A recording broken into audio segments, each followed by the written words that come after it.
की ज्यावेळेला मी राष्ट्रीय शिक्षण मंडळाचं हे लढायचो ना, तर लोकांना वाटायचं की याचा जमिनीवर डोळा आहे. आणि हायकोर्टात तशा स्वरूपाचे माझ्या विरुद्ध सगळं दाखल केले की you want to grab the property which is crores.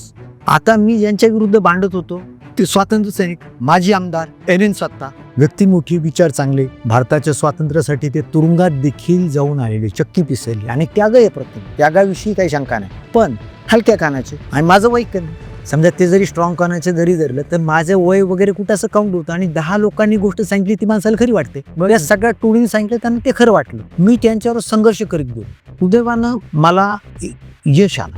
यश आल्यानंतर ते एक्सपायर झाले म्हणजे 100व्या वर्षी त्यांचं मरण आलं. त्यांच्या मृत्यूंचं लग्नही झालं नव्हतं. तेव्हा मुलं बाळं काय असायचा विषय नाही, क्लोज रिलेटिव्ह कोणी नाही, पारशी समाजातले माणसं.